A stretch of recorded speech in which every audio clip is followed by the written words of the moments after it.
पन्नगे च सुरेन्द्रे च कौशिके पाद संस्पृशि निर्विशेष मनस्काय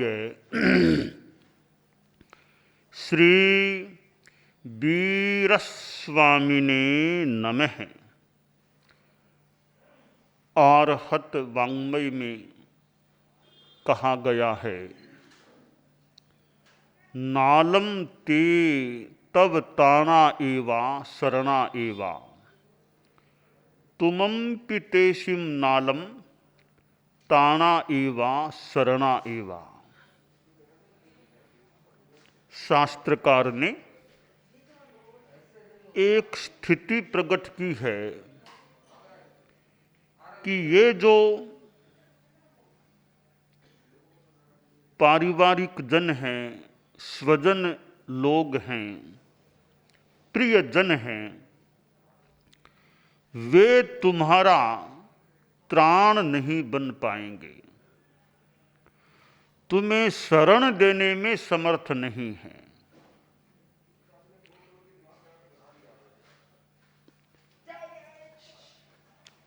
और तुम भी उनको त्राण व शरण देने में समर्थ नहीं हो। दोनों बराबर हैं। न वे तुम्हारे त्राण बन सकेंगे, शरण बन सकेंगे, न तुम उनके त्राण व शरण बन सकोगे। यह एक दुनिया की संसार की अशरणता की स्थिति है कि कोई शरण नहीं है। इस बात को हम दो दृष्टियों से देख सकते हैं। एक है नैश्चयिक दृष्टि, दूसरी है व्यावहारिक दृष्टि। नैश्चयिक दृष्टि से विचार करें तो वस्तुतः कोई दूसरा व्यक्ति त्राण नहीं, शरण नहीं, अपनी आत्मा अपनी त्राण शरण बन सकती है। हम जैन वाङ्मय में पढ़ते हैं, अरहन्ते शरणं पवज्जामि, सिद्धे शरणं पवज्जामि, साहू शरणं पवज्जामि, केवली पन्नत्तम धम्मम शरणं पवज्जामि। मैं अरहतों की शरण में जाता हूँ, मैं सिद्धों की शरण में जाता हूँ, मैं साधुओं की शरण में जाता हूँ, और मैं केवली प्रज्ञप्त धर्म की शरण में जाता हूँ। नैश्चयिक बात यह है कि धर्म शरण है, सबके लिए धर्म शरण है, त्राण है। और कोई आदमी व्यक्ति नैश्चयिक रूप में त्राण शरण नहीं बन सकता। तो नैश्चयिक दृष्टि है कि अपनी आत्मा शरण है, धर्म शरण है। और व्यावहारिक दृष्टि में देखें तो दूसरे लोग भी सहयोग करते हैं, कुछ अंशों में भले वो ऊपरी तौर पर शरण त्राण बन भी जाएं। जैसे कोई बीमार आदमी है, वह डॉक्टर के पास जाता है, डॉक्टर को दिखाता है, डॉक्टर इलाज करता है, और वह बीमार आदमी बीमारी से मुक्त हो जाता है। तो उसको त्राण देने वाला तो डॉक्टर बन गया। ऊपरी तौर पर तो डॉक्टर त्राण बना है, दवाई दी है, इलाज किया है।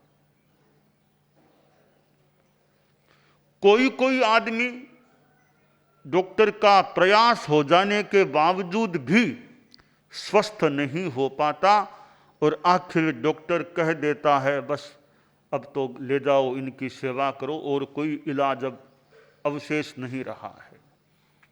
तो डॉक्टर सब जगह त्राण होता तो डॉक्टर फिर जवाब क्यों देता है कि अब तो और कोई इलाज नहीं है। इसका मतलब है कि सब जगह डॉक्टर भी त्राण नहीं बन सकता।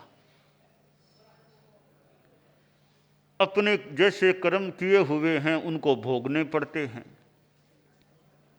तो डॉक्टर प्रयास कर सकता है, कई बार डॉक्टर के प्रयास के निमित्त से रोगी ठीक भी हो सकता है, परंतु कर्म भी इतना बलवान है कि वहां कई बार डॉक्टर भी अपने आप को सक्षम महसूस नहीं करता।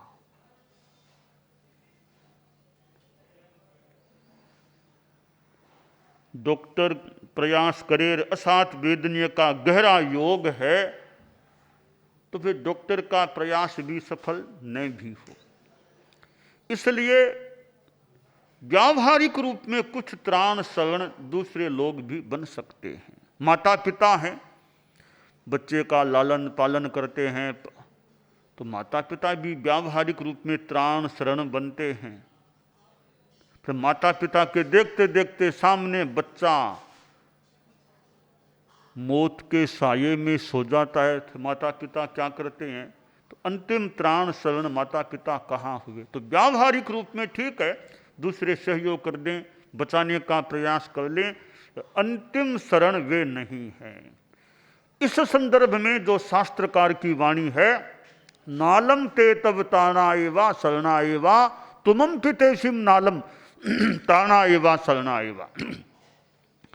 न वे तुम्हारे लिए त्राण शरण है, न तुम उनके लिए त्राण शरण हो। यह नैष्ठिक संदर्भ में बहुत ठीक बात प्रतीत हो रही है।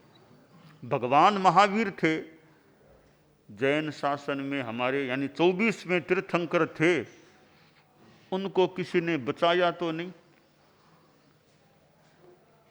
लगभग 72 वर्ष की अवस्था में महाप्रयाण निर्वाण हो गया, तो कोई उनको बचा तो नहीं सके कि और 100 वर्ष तो कम से कम जिंदा रह जाए, नहीं बचा पाए।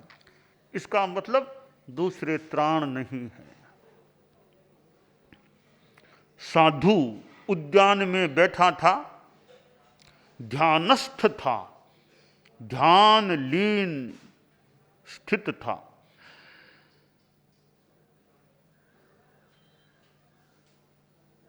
वहां का राजा किसी प्रयोजन से उद्यान में आ गया, ध्यान लीन साधु को देखा,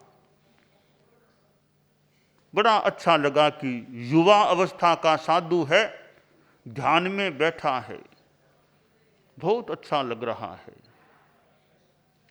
इनसे थोड़ी बात करूं। ये इस उम्र में साधु क्यों बन बैठे हैं, क्या हुआ?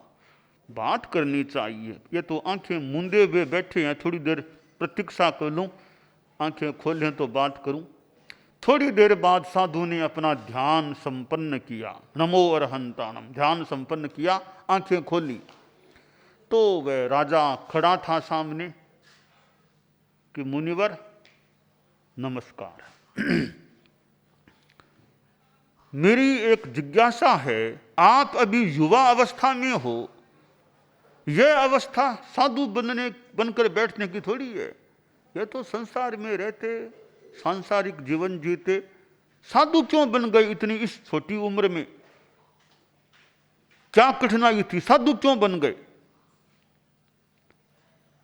तो साधु भी मानो संबुद्ध प्रबुद्ध सुबुद्ध कोई साधु रहा होगा, बोला मैं अनाथ था इसलिए साधु बन गया।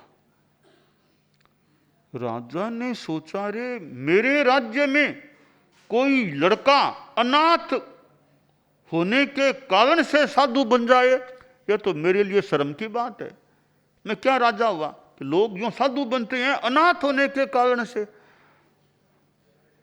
मुझे किसी ने बताया होता तो मैं रोक देता साधु बनने से, मैं व्यवस्था कर देता। मुझे तो पता ही नहीं चला कि कोई अनाथ है साधु बना है। तो राजा बोला कि मुनि जी, मुझे तो पता नहीं था ऐसी कोई समस्या आपके सामने है, आप साधु बनने जा रहे हो अनाथ होने के कारण, वरना मैं तो पहले ही व्यवस्था कर देता। खैर अभी भी आप चलो मेरे साथ, या छोड़ो साधुपन को, संसार में रहो, मेरे यहां रहो, और मैं आपका नाथ बनता हूं, मैं नाथ बनता हूं आपका। तो साधु बोला, मेरे नाथ बनोगे आप? मेरे नाथ बनोगे? आप तो खुद अनाथ हैं, मेरे क्या नाथ बनोगे? खुद अनाथ हो आप तो। अब राजा चौंका कि लगता है ये मुनि जी मुझे जानते नहीं कि मैं कौन आदमी हूं, मैं कोई साधारण आदमी हूं क्या? मैं तो राजा बोला, महाराज आप शायद जानते नहीं होंगे, मैं यहाँ का राजा हूं, राजा। मेरे यहाँ क्या कमी है? मैं पूर्णतया आपका नाथ बन सकता हूं। आप आइए मेरे साथ, कोई चिंता मत करो, सारी व्यवस्था मैं करूंगा, पूरा जिम्मा मेरा, जिंदगी भर का। राज्य की ओर से व्यवस्था की जाएगी आपकी, आपके परिवार की व्यवस्था राज्य की ओर से हो जाएगी, आओ मेरे साथ आप। साधु बोला, मैं जानता हूं आप यहाँ के राजा हैं, मेरा परिचय है, यानी मैं जानता हूं कि आप यहाँ के राजा हैं। मैं पुनः कहूंगा, आप खुद अनाथ हो, मेरे क्या नाथ बनोगे? तो राजा बोला कि साधु जी तो जोरदार हैं, दोबारा कहते हैं कि अनाथ हो, अनाथ हो। राजा बोला कि महाराज मैं समझ नहीं पा रहा हूं कि राजा को आप कह रहे हो कि आप कि अनाथ हो। कि आप सुनो मेरी कहानी, बात सुनो, बोलो क्या बात है आपकी। राजा बैठा, आप बताइए क्या आपकी कठिनाई, क्या बात है। साधु बोला कि राजन, मैं कोई गरीब घर के लड़का नहीं था, अच्छा समृद्ध घर का परिवार का लड़का था। मेरी शादी भी हो गई थी। एक रात की बात है, मेरी आंख में तकलीफ हो गई, आंख में वेदना, कष्ट होने लग गया। मेरे पिताजी तो धनाढ्य आदमी, वैद्य को बुलाया। वैद्य ने अपनी ओर से प्रयास किया, फिर मेरी वेदना कम नहीं हुई। परिवार के लोग मेरे आसपास थे, कोई भी व्यक्ति मेरी आंख की वेदना को बता नहीं सका, कम नहीं कर सका। वेदना भयंकर हो रही थी। तब मेरे मन में आया, रे मैं तो अनाथ हूं, कोई व्यक्ति, इतने प्रिय लोग मेरे आसपास हैं, पैसे की कमी नहीं है मेरे पिताजी के पास, इलाज बढ़िया से बढ़िया करा सकते हैं, पर मेरी वेदना कम कोई नहीं कर पा रहा है।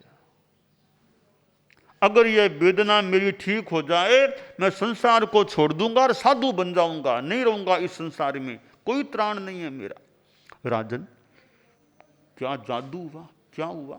मैंने संकल्प लिया और थोड़ी देर बाद वो वेदना कम हो गई। आखिर वेदना पूर्णतया शांत हो गई।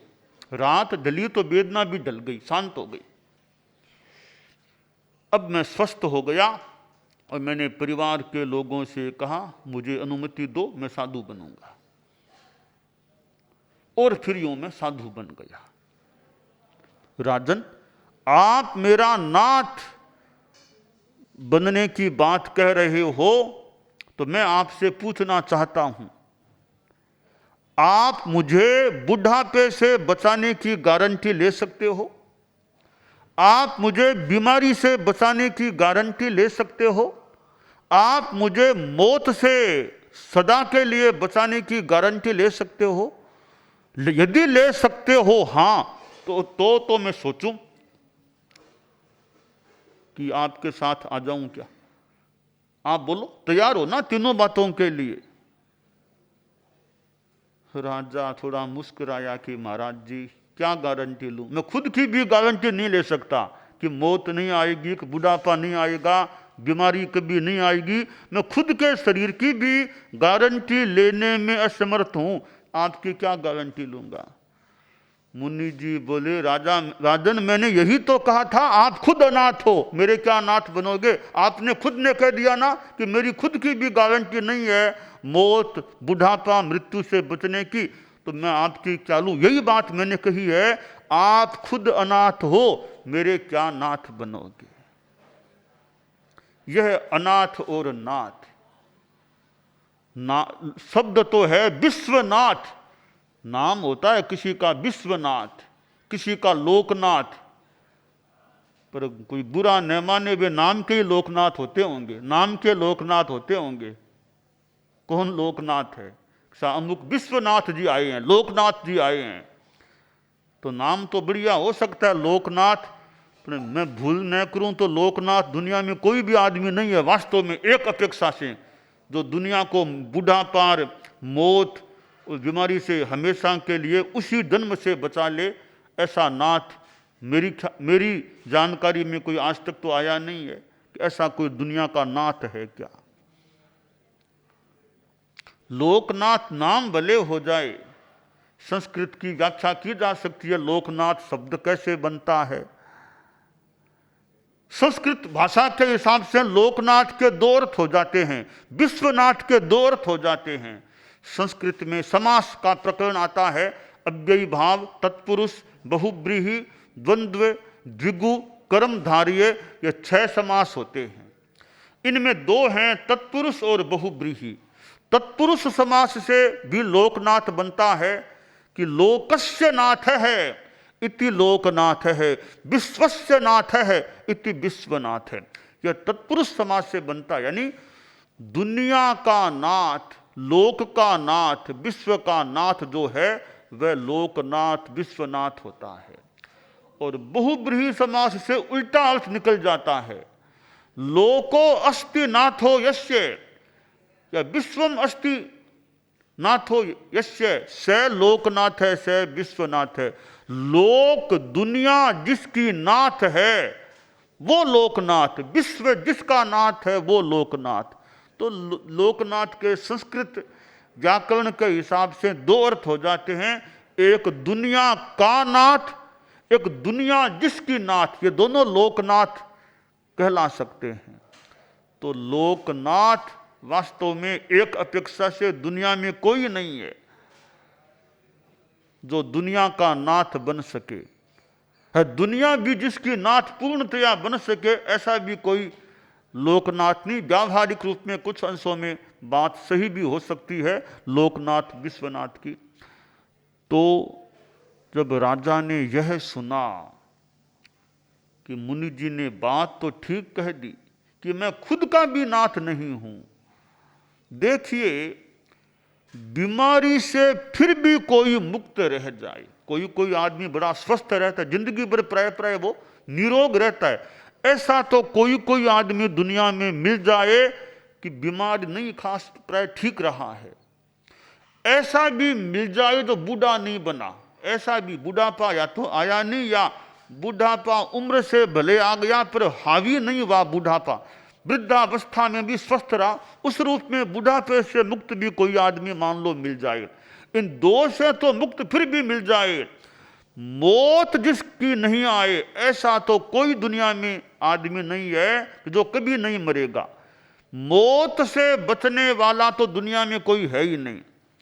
तो मौत के संदर्भ में तो सब अनाथ हैं, आसातना न हो। प्रभु महावीर को भी तो शरीर को छोड़ना ही पड़ा, यानी मृत्यु उनको भी ले गई या आ गई। तो तीर्थंकर भी मौत के अपवाद प्रभु की आसाधना न हो जाए कोई नहीं है दुनिया में। 24 तीर्थंकर भी आखिर मृत्यु कह दे चाहे निर्वाण कह दे, जो भी प्राप्त हो गए। तो मौत से बच सके ऐसा कोई इंसान, कोई प्राणी इस दुनिया में नहीं है। तो शास्त्रकार की वाणी हम देख लें, नालम ते तव ताना एवा शरणा एवा तुमम पितेशिम नालम ताना एवा शरणा एवा। कम से कम मौत से बचा सके ऐसा त्राण देने वाला, इस जीवन में भी मौत नहीं आएगी ऐसा त्राण दाता तो दुनिया में कोई आदमी नहीं है, कोई देवता नहीं है, माफ करें परमात्मा भी नहीं है। इस जीवन में मौत नहीं आएगी, यानी जीवन की समाप्ति नहीं होगी, ऐसा त्राणदाता दुनिया में कोई नहीं है। बड़े बड़े महापुरुष हो गए हैं, भगवान महावीर हुए, पार्श्व हुए, ऋषभ हुए और कितने कितने महापुरुष हुए, पर क्षमा हो ऐसी शक्ति संभवतः किसी में नहीं थी कि मरने से हमेशा के लिए जिंदा आदमी को बचा ले। तो साधु ने कितना सुंदर कहा कि आप तो खुद अनाथ और मेरे नाथ कैसे बनोगे।